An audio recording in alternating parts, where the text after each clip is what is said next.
I hate bullies, you hate bullies.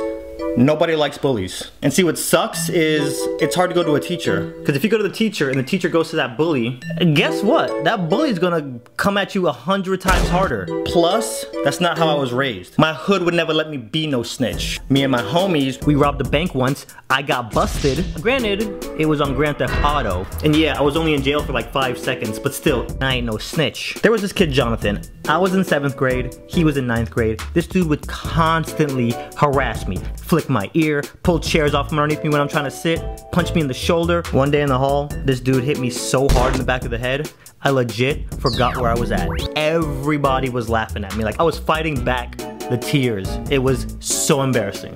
I wanted to tell the teachers, but I ain't no snitch, okay? I did my nickel, and I ain't rat on nobody. And then halfway through the school year, we got this new kid named Austin. Austin was a pretty boy, and all the girls were in love with him. Jonathan ain't like that one bit. He took all that energy he was focusing on me and shifted it to Austin. After Jonathan stopped bullying me, like my mom would be driving me to school and I'd be like, do you smell that, Mom? Do you smell that? You know what that smell is? It smells like freedom.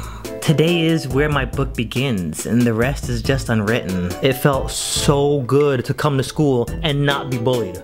One day I step out into the hall after class and Jonathan has Austin pinned up against a locker. And Austin's like, if you hit me one more time, I'm gonna get my cousin to come over here tomorrow after school and kick your butt. And he goes to Robbinswood. We went to a private school and Robbinswood was like the public school version of our private school. And private school teachers always use those scare tactics so you don't leave the private school and go to a public school. So we were all petrified of Robbinswood kids because of all the brainwashing. Jonathan wasn't buying his bluff. I don't care. Get your cousin. Get your cousin and all his friends. I ain't scared of you. I ain't scared of him. I ain't scared of nobody. So the next day, school ends, and I step out the gym, and I see Jonathan sitting on the patio, and I'm like, let me just get comfortable. And then about 10 minutes later, guess who comes walking around the corner off the street? Yup, Austin. And guess who he's with? Yup, his cousin. And I'm like, oh dang, junk is about to get raw. I just see Austin's lips move, and then his cousin did like this power march toward Jonathan. And Jonathan steps away from the group and his face just turns white. As his cousin gets closer, he puts his hands up like, hey, listen, man, listen.